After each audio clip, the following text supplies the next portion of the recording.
Brújula de mercado, una semana más, el nuevo reporte de mercado que te pone al día con un copiloto de helicópteros hablándote en la pantalla, ¿vale?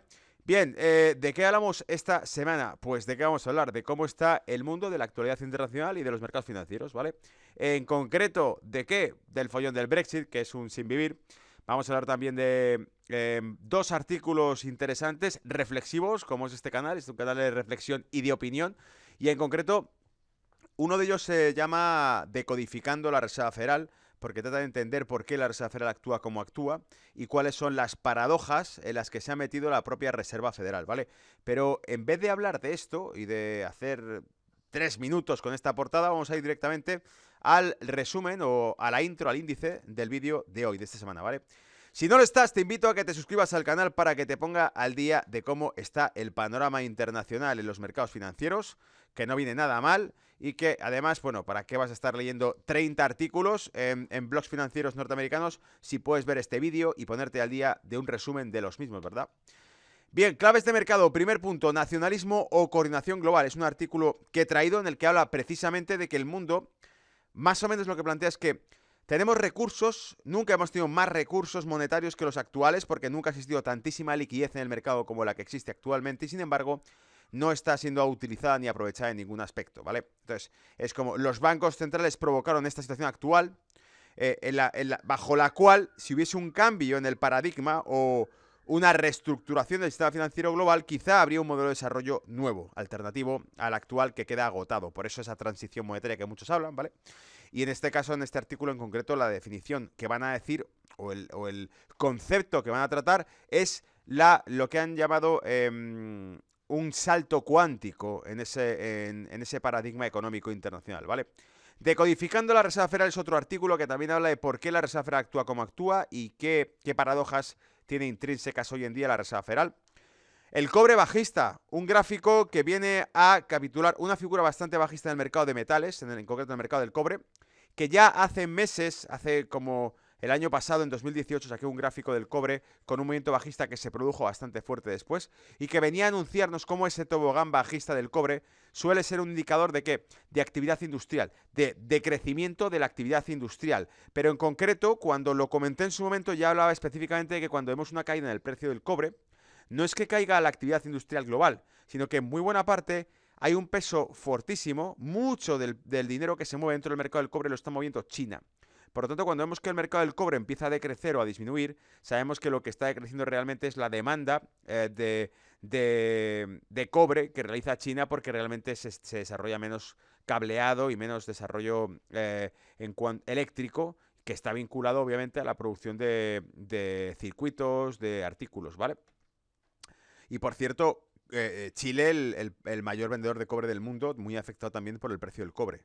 Así que probablemente, claro, la moneda chilena se debilita a medida que el mercado del cobre cae, como del mismo modo que la moneda rusa se debilita cuando el precio del crudo cae, o la corona noruega se debilita cuando el precio del crudo cae, porque Rusia vende petróleo, Noruega vende salmón y petróleo, y Chile vende cobre, ¿vale? El BCE soluciona el problema de la inflación, un artículo que parece casi risa, porque plantea una serie de cuestiones que creo que este artículo viene del Economista, está bastante bien, nos habla de que, bueno, que la Reserva Federal, el Banco Central Europeo, podría considerar empezar a medir la inflación bajo otros parámetros para que refleje realmente los costes de vida que tiene que soportar un ciudadano en Europa, ¿vale? Y lo curioso es que va a entrar una paradoja que no voy a revelar ahora, sino que te dejo de postre hasta que te quedes con el vídeo completo, ¿vale? Que verás por qué realmente cambiar esos parámetros en los cuales se incluiría, por ejemplo, los costes de hipoteca dentro de la inflación, en realidad nos conduce a una paradoja que provocaría pues, que lejos de solucionarse el problema se agravase, ¿vale? Luego le explico el porqué. Brexit, boicot interno, cómo realmente pase lo que pase, aunque se llegue a un acuerdo. Cuando no es un acuerdo, no se deja avanzar por parte del Parlamento británico. Cuando se llega a un acuerdo con la Unión Europea, ya no hay argumento para bloquearlo.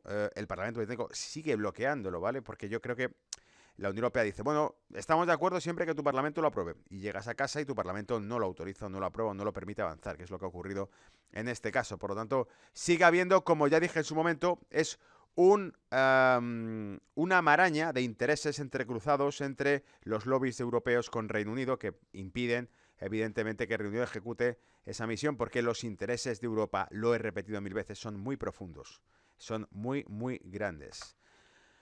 Bien, dicho eso, vamos con el primer artículo. Global Coordination in a Era of Nacionalismo. Coordinación global en una era de nacionalismo. Vamos a mover la cámara, ahí está, para que podáis ver. A la derecha el gráfico que tenéis es el gráfico que muestra el índice de incertidumbre política, ¿vale? Es un índice que lo que mide se basa simplemente en estadísticas, un algoritmo que mide en determinados artículos, blog, periódicos financieros, mejor dicho, como el New York Times y otros tantos a nivel global.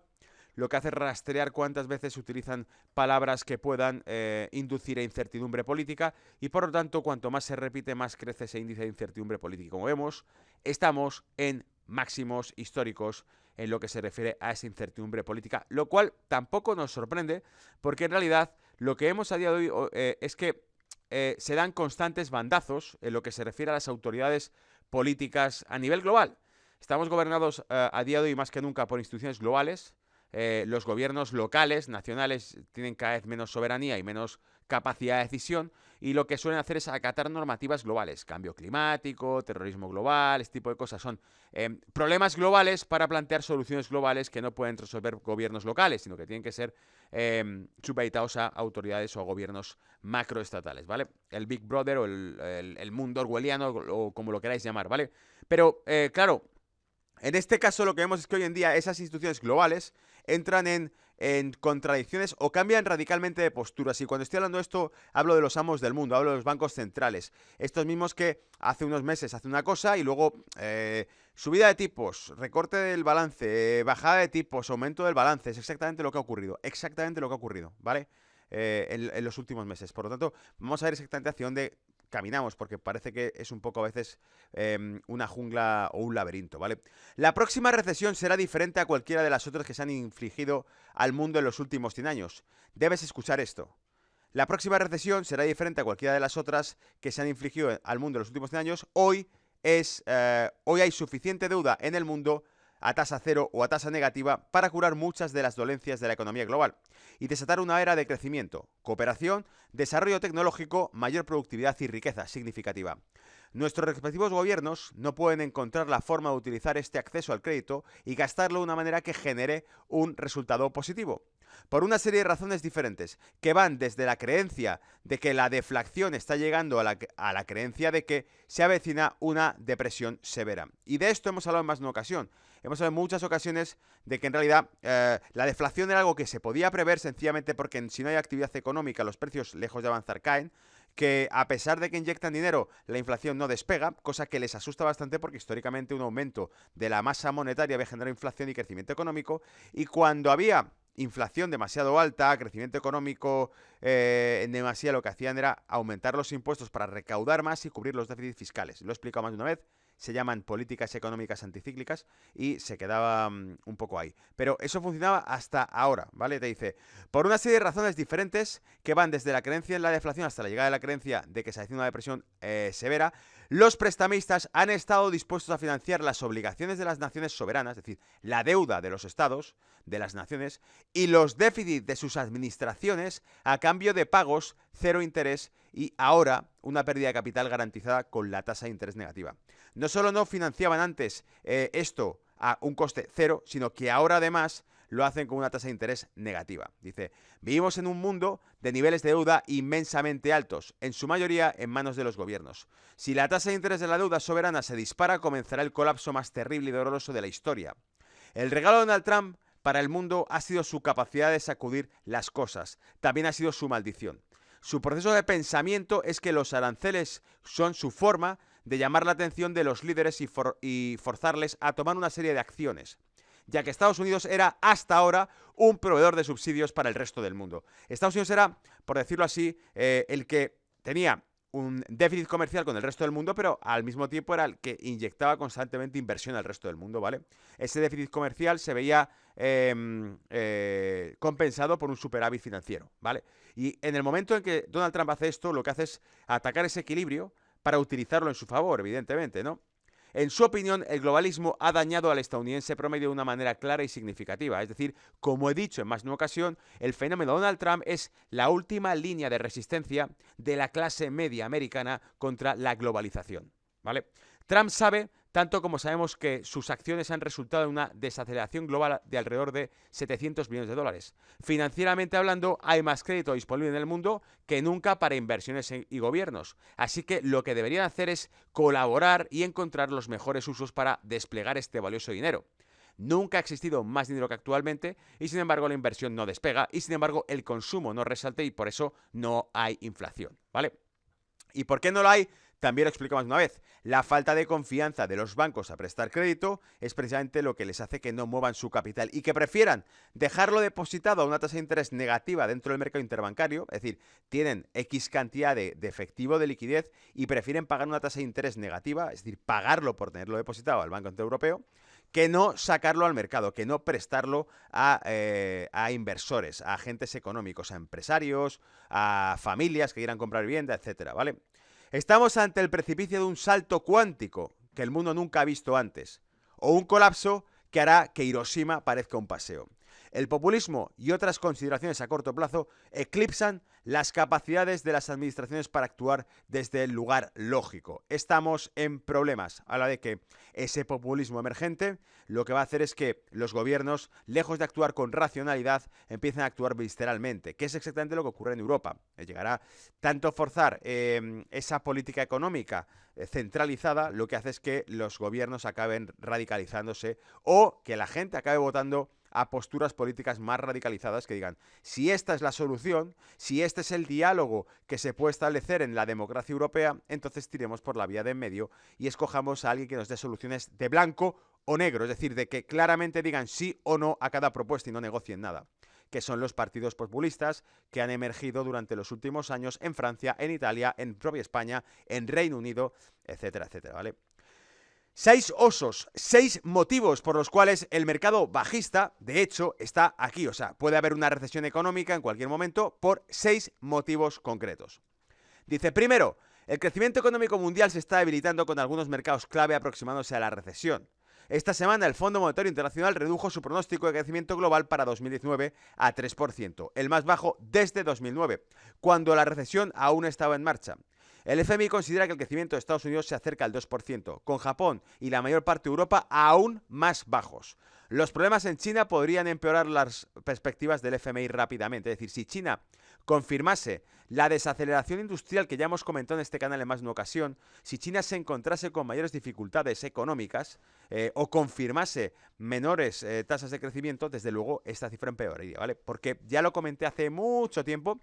El peso en el crecimiento global, en el crecimiento mundial de los países emergentes, entre ellos hablamos Brasil, Rusia, India, China y Sudáfrica, los BRICS, aumentó radicalmente después de la crisis de 2008. O sea que ahora tienen mucho más peso en la economía global países como China, porque es la segunda economía del mundo, ¿vale? Tercero, el estímulo monetario y fiscal está resultando menos efectivo. No puede forzar el crédito a aquellos que no lo quieran o lo necesiten, incluso la tasa cero o negativas. Es decir, no pueden obligar a que la gente acepte dinero con tasa de interés negativa o a que deposite su dinero con tasa de interés negativa. Nos encontramos en una especie de laguna o paradoja económica en la cual te cobran por prestarles el dinero. El estímulo fiscal de Estados Unidos en 2017, la reforma fiscal revolucionaria de Donald Trump, dice, ayudó, pero fue neutralizada por la guerra comercial. Es decir, la eclipsó la guerra comercial. Cuarto, el déficit presupuestario de los Estados Unidos es enorme y está creciendo. De esto hemos advertido durante los 2 últimos reportes de este canal de Brújula de Mercado, con datos muy concretos de hasta qué cifras llega la deuda norteamericana de más de 21 trillones de dólares de techo fiscal, ¿vale? Y como el propio presidente de la Reserva Federal, Jerome Powell dijo que era inviable la deuda norteamericana, ¿vale?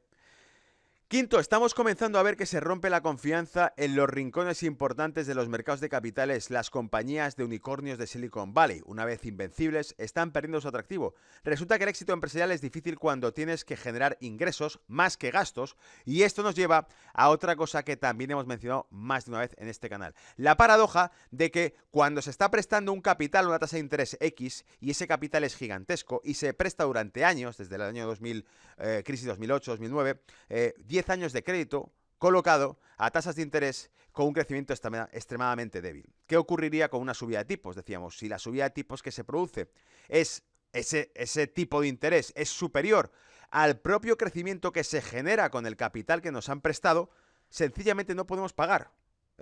Digamos que si nos dejan $100 al 5% y solamente hemos generado $2 con esos $100, no podemos pagar los otros 3 para llegar a ese 5%. Es decir, para devolver los $105. La idea sería generar un crecimiento de 10, generar $110, quedarnos con 5 y devolver los 105. Pero cuando el crecimiento no aparece, brilla por su ausencia, el problema que nos encontramos es que la tasa de interés se convierte en algo impagable. ¿Y aparecen qué? Los defaults, las quiebras, las insolvencias o la refinanciación, que no es otra cosa que la política monetaria de seguir inyectando dinero, ¿vale? Sexto, el Fondo Monetario Internacional nos ha presentado un espectáculo de terror gótico. De los mercados de capitales a las compañías de unicornio de Silicon... No, perdón. El sistema financiero mundial está más tenso, inestable y peligroso que en vísperas de la crisis de Lehman Brothers. La flexibilización cuantitativa, la tasa de interés cero y la represión financiera en todos los ámbitos han empujado a los inversores, a fondos de pensiones, a asumir aún más riesgos. Hemos creado un monstruo. Es decir, precisamente la facilidad de crédito, la oferta monetaria, el aumento constante de impresión de billetes es lo que ha creado que se apalanquen aún más en determinados aspectos las entidades financieras que tienen fondos de inversión. Porque los propios fondos de inversión, como el fondo japonés, van comprando todo tipo de activos cuando creen que los activos no pueden caer porque hay una demanda constante de ellos creada por bancos centrales. El riesgo es cero si lo está comprando constantemente una máquina de dinero. Pero el problema es que esa máquina de dinero un día se apague y esos activos caigan de golpe hasta que no aparezca una demanda real detrás de inversores reales que pueda cubrirla. Entonces, el precio actual de los mercados viene determinado por una demanda ilusoria o artificial provocada o producida por fábricas de billetes que son los bancos centrales. Cuando esas fábricas de billetes cambien su política monetaria, o bien se ha creado una demanda de inversores reales detrás que tengan capacidad de inversión, o bien los mercados evidentemente corregirán ese precio y llegarán a un equilibrio diferente muy por debajo del actual. Y decíamos aquí, en menos de 12 meses hemos visto a la Fed elevar las tasas, reducir su balance general, expandir su balance general, inyectar liquidez, retirar liquidez y hacer quién sabe qué más detrás de la escena. Como mínimo, creo que estamos en un punto de inflexión y la Reserva Federal está teniendo que improvisar la política a medida que los eventos lo exijan. Es decir, estamos asistiendo a una improvisación en la política monetaria del mayor banco del mundo, la Reserva Federal, que por dicho sea de paso es la institución económica y financiera más poderosa del mundo. Si estos están perdidos, agárrate a lo que puedas, ¿vale? Porque estos, si no saben para dónde van ellos, imagínate el resto del mundo. En Europa, casi todos los préstamos apalancados se emiten ahora sin protección del pacto. La relación deuda-ganancia, el EBITDA, se ha elevado a un récord de 5.8. ¿Está dormido el BCE o promueve activamente esto? Los directores del FMI exigen medidas urgentes para detener los excesos de deuda, pero al mismo tiempo sugieren o admiten que la causa de la fiebre del apalancamiento es el régimen de dinero fácil de las propias autoridades, es decir, de los bancos centrales y sus amos políticos. Es decir, es precisamente las políticas de los bancos centrales lo que ha facilitado que las entidades de inversión se puedan apalancar hasta el extremo porque no existe un riesgo detrás, mientras esta gente les cubra las espaldas. Todo esto causará precisamente la crisis que hemos mencionado en otras ocasiones. No hay forma de que puedan hacer los retornos que necesitan para cumplir con sus obligaciones. No pueden generar suficiente crecimiento para cubrir las obligaciones de interés de la deuda fabricada, ¿vale? La próxima recesión mundial caerá en una espiral de muerte para muchos fondos de pensiones que requerirán rescates extraordinarios dolorosos, hasta el punto de que simplemente pueden incumplir las obligaciones. No pienses que no puede suceder, ¿vale? Porque peores cosas se han visto. Saltando de tema y por continuar en la línea, China. Y cómo el mercado de cobre, que presenta una tendencia claramente bajista, y este gráfico no lo pongo para que invirtáis en él, podéis utilizarlo para invertir, ¿vale? Porque es un gráfico muy bonito. De hecho, yo diría que casi presenciamos un efecto pullback en un hombro cabeza a hombro que nos muestra una corrección severa del precio del cobre. Pero si este gráfico, que insisto, se podría utilizar para invertir, lo estamos viendo con la óptica de lo que realmente es, que es un gráfico que me indica el consumo de cableado, de cables, al fin y al cabo, cayendo, evidentemente lo que me está mostrando es que tenemos alto riesgo de entrar en una reducción de la producción industrial global, ¿vale? En la que China está ahí a la cabeza. Bien, como ya he explicado en vídeos anteriores, el cobre es uno de los mejores indicadores de actividad económica, especialmente de China, porque China es uno de los mayores consumidores de cobre, ¿vale? BCE y cómo solucionar el tema de la inflación. Vale, atentos a este porque este tiene también jugo y miga, ¿vale? Esto es curioso, es divertido. El BCE ha usado casi toda su munición y aún así la inflación presenta una tendencia decreciente que le lleva al IPC amortizado hasta el 0,8% en septiembre, mínimos desde 2016. Para que os hagáis una idea, los novatos de Brújula de Mercado, los que estéis iniciándoos en este mundillo y sigáis por primera vez este canal, la inflación al fin y al cabo lo que me muestra es cómo evolucionan los precios. Y cuando veo que no desatan los precios, que no salen, no crece la tasa de inflación, es también un indicador de que no hay actividad económica, porque la tasa de inflación crecería en tanto en cuanto la gente consume más, y al consumir más empuja al alza los precios. Y al subir los precios decimos que hay inflación. Si no hay inflación es porque los precios no suben, y si no suben es porque la gente no está consumiendo, ¿vale? No está habiendo actividad económica, no se comercializa, ¿vale?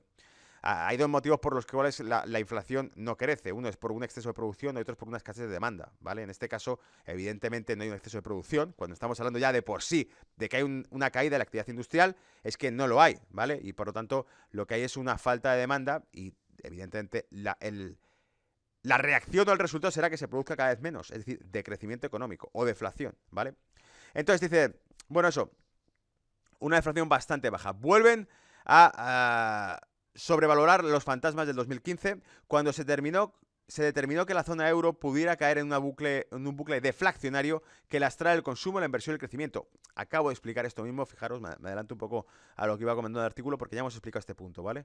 Un cambio metodológico en la medición de los precios podría ir ganando fuerza para estimular las expectativas de inflación. La empresa y los hogares están ahorrando por motivos de preocupación. No son demasiados optimistas sobre la economía y porque los precios se mueven muy poco. La eurozona, la zona euro, se encuentra inmersa en un proceso de desinflación en la que el IPC sigue subiendo, pero cada vez a un ritmo menor. Lo peor es que esta tendencia no tiene visos de mejorar. Para generar unas mayores expectativas de inflación, el BCE podría, atención, podría considerar un cambio en la metodología e incluir los alquileres imputados en la cesta de compra, el IPCA, que utilizan los institutos de estadísticas nacionales del Eurostat. Estos alquileres imputados no son ni más ni menos que el servicio ficticio que pagaría un propietario de una vivienda por tener un techo donde cobijarse. En la zona euro no lo hacen los alquileres imputados, pero corresponde a las familias que tienen vivienda en propiedad. Al igual que tampoco se tiene en cuenta ni en Europa ni en Estados Unidos el precio de compra de la vivienda, que se considera como una inversión y no como un gasto en consumo. Es decir, no te lo cuentan como se ha gastado tanta pasta en una casa donde va a vivir, sino que no, está invirtiendo en un activo, ¿vale?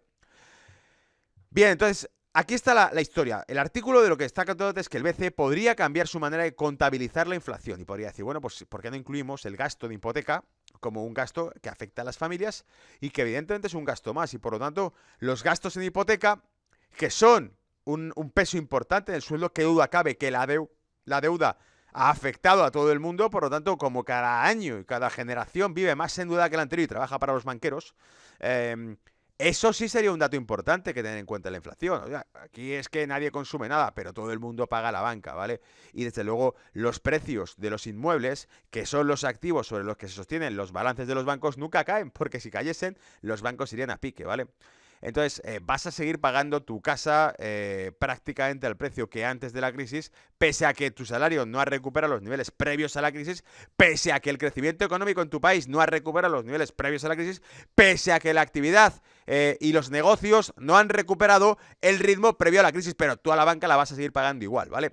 Entonces aquí dice Sylvain Brognier, economista jefe del Eurostat y de Standard & Poor's Rating, dice, esto es difícil de comprender puesto que el 69% de la vivienda es propiedad. Lo cierto es que la vivienda representa uno de los mayores costos para sus dueños con la compra y los costos de hipoteca. En Estados Unidos, Suecia y Noruega se integran los alquileres imputados dentro de la inflación que analizan sus bancos centrales. De este modo, la evolución del precio de la vivienda tendría mucho más peso en los datos oficiales de la inflación. Enrique Monet y Ángel Gómez, economistas del Banco Central de Francia, aseguraban que en 2008 que la gran diferencia entre la inflación subyacente de Estados Unidos y la eurozona es el peso de los alquileres en el IPC. Luego mete el precio del alquiler, o como han dicho aquí, de las hipotecas, en la cesta de gasto de un ciudadano medio en España o en Europa y tendrás que hay inflación realmente porque pagan a la banca, ¿vale? Pero aquí es cuando pongo yo la reflexión de brújula de mercado en letra roja en este artículo, ¿vale? A ver qué tal sienta esto para los que sois economistas y para los que no lo sois y que os gustan estos temas. Reflexión. Si incluye el coste de las hipotecas en la inflación, es decir, lo que me cuesta pagar el préstamo que me ha dado para comprar el banco, para comprar la casa a un banco, me ha dado un préstamo, la hipoteca que es devolverle el préstamo, incluyéndole el coste que tiene el capital que me ha prestado, que es una tasa de interés, ¿vale? Entonces dice, si eso lo incluyo y efectivamente genera más inflación, lo que estoy haciendo es generar inflación, que es el principal argumento para que un banco central diga, como se está dando inflación, ahora sí voy a subir la tasa de interés para ajustarlo. Pero atentos a la jugada. Si sube la tasa de interés, dices, sí, bueno, si eso genera más inflación y cuando hay inflación suben los tipos los bancos centrales para calmar la inflación, suben los tipos de interés, poner el dinero más caro, lo que van a conseguir es que, atentos a la jugada, claro, yo subo los tipos porque ya hay inflación. Ha subido la inflación al 2 y pico. Vale, subo los tipos. ¿Vale? Ahora resulta que los costes que tengo en hipotecas han subido. Porque el coste de una hipoteca es la tasa de interés. Y los bancos centrales acaban de subir la tasa de interés. Luego, al subir los tipos, en lugar de reducir la inflación, que es lo que persiguen, la empiezan a subir aún más todavía. ¿Nos damos cuenta de la paradoja que significa eso? Que para hacer que la inflación... Primero, la chapuza de que como no hay actividad económica y no hay inflación, vamos a inventárnosla. Entonces metemos en el índice un nuevo concepto para generar inflación. Como en los años 80, amigos, en los 80 en España quitaron los combustibles de la tasa IPC para que no hubiese inflación. Pero eso sí, el español que había seguía padeciendo esa pérdida de poder adquisitivo, ese incremento de los costes de vida en todo, porque subía el combustible, pero lo habían quitado de la ecuación del IPC y entonces, claro, era como, bueno, pues al menos la gasolina no está ahí, ¿vale? O cuando no, el déficit en el que incurrió España financiando la subida del petróleo, ¿vale? Que es un poco lo que ha hecho Ecuador ahora, que han quitado Ecuador y que ha conseguido el presupuesto del FMI. Ecuador ha suspendido los subsidios al combustible y al fin y al cabo, pues se ahorra una pasta, ¿no? Sí, claro, pero eso impacta, boom, de golpe al ciudadano de Ecuador, que lo que va a ver es que los precios se empiezan a subir, porque el combustible en los transportes crece radicalmente, y entonces el que transporta mercancía le sale más caro transportarla, y te pasa a ti la pelota y te la vende más cara la mercancía, ¿vale? Luego, bueno, volviendo al grano de todo, si para hacer que la tasa IPC tenga niveles decentes tengo que inventarme de dónde sacarlos, y resulta que cojo la hipoteca, los gastos de hipoteca y los meto en la cesta del IPC, amigos, eres tonto. O sea, el que haga ese tipo de política no se da cuenta que al hacer esto estoy indexando la tasa de interés a la propia inflación. Entonces, a medida que suba la inflación, porque sube los costes de hipoteca, suben la tasa de interés para reducir la inflación y lo que hace es empujarla para arriba, porque está alimentada con la tasa de interés. Si a partir de ese momento las hipotecas forman parte de la inflación y al subir la tasa de interés sube el precio de las hipotecas, estoy empujando para arriba la inflación, ¿vale? No es nada complicado lo que estoy diciendo y sin embargo es una paradoja de libro facilísima en la que está ocurriendo esto, ¿vale? O sea, acabamos de cazarles en una chorrada, ¿ok? Bien. Y paso con esto al tema Brexit para ir liquidando temas. El presidente de la Cámara de los Comunes británica bloquea una nueva votación. El presidente de la Cámara de los Comunes del Parlamento británico, John Bercow, ha bloqueado la celebración de una nueva votación sobre el acuerdo Brexit propuesto por el primer ministro Boris Johnson. Bercow dictaminó que autoriza la solicitud del gobierno británico de un llamado al voto significativo sobre el acuerdo Brexit acordado con la Unión Europea equivaldría a debatir el mismo asunto dos veces porque ya lo debatieron el sábado, ¿vale? Y dice... Mi decisión es que la moción no se debería debatir hoy, ya que sería repetitivo y desordenado hacerlo, dijo Bercow a los parlamentarios. En respuesta a la decisión de Bercow de no otorgar el voto significativo al portavoz del primer ministro británico, expresó su decepción porque el presidente de la Cámara una vez más negará la oportunidad de cumplir con la voluntad del pueblo británico. La salida de la Unión Europea se espera que sea este martes el Parlamento someta a la votación el proyecto de ley de retirada WAB por sus siglas en inglés. El Parlamento británico aplazó el pasado sábado la votación decisiva del acuerdo alcanzado con Bruselas y puso en marcha una enmienda que estipula la suspensión del Brexit hasta la promulgación de la legislación necesaria, forzando a Johnson a solicitar a la Unión Europea una nueva prórroga hasta el 31 de enero. Su promesa electoral ha sido que se dejaba el 31 de octubre sí o sí la Unión Europea, con acuerdo o sin él, ¿vale? Tras negarse a negociar un aplazamiento, el primer ministro pidió formalmente a la Unión Europea una prórroga del Brexit en una carta sin firmar, acompañada de una forma de nota firmada en la que él indica que él, personalmente, no quiere ninguna prórroga, según una fuente gubernamental de Reuters. Asimismo, se envió un tercer documento firmado por un enviado del Reino Unido a la Unión Europea. El presidente del Consejo Europeo, Donald Tusk, confirmó la llegada de la petición de Londres y anunció la activación de las consultas con los líderes de la Unión Europea sobre cómo reaccionar. Y aquí dice, Johnson dice que seguirá adelante con la introducción de la factura del Brexit. Comentarios de Boris Johnson. El Parlamento ha negado la oportunidad de cumplir con la voluntad de los británicos. El Parlamento de la Unión Europea le dijo que ambos parlamentos debían ratificar el acuerdo antes del 31 de octubre. Y continúa y dice, la Unión Europea inicia un proceso de ratificación del acuerdo sobre el Brexit.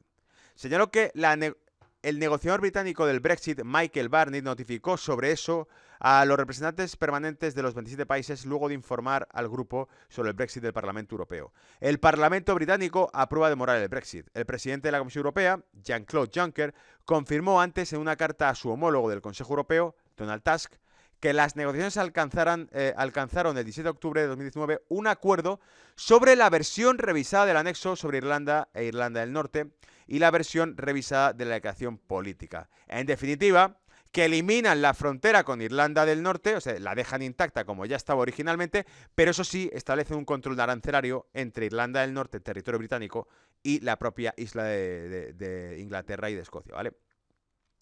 Boris Johnson, primer ministro del Reino Unido, dice, Boris Johnson se defiende contra otra demora del Brexit. Se evita reinstaurar una frontera física entre Irlanda del Norte y la República de Irlanda, pero se crea un control aduanero entre las islas de Irlanda del Norte y Reino Unido que supervisará el Reino Unido. Sin embargo, el gobierno británico pidió el 19 de octubre a la Unión Europea extendiera el Brexit hasta el 31 de octubre, hasta el 31 de enero de 2020, en una carta que el primer ministro Boris Johnson se negó a firmar. En junio de 2016, el Reino Unido celebró un referéndum sobre la salida de la Unión Europea, en el que el 51,9% de los británicos votó a favor de abandonar el bloque comunitario. Fecha límite para el Brexit el 31 de octubre de este próximo mes, ¿vale?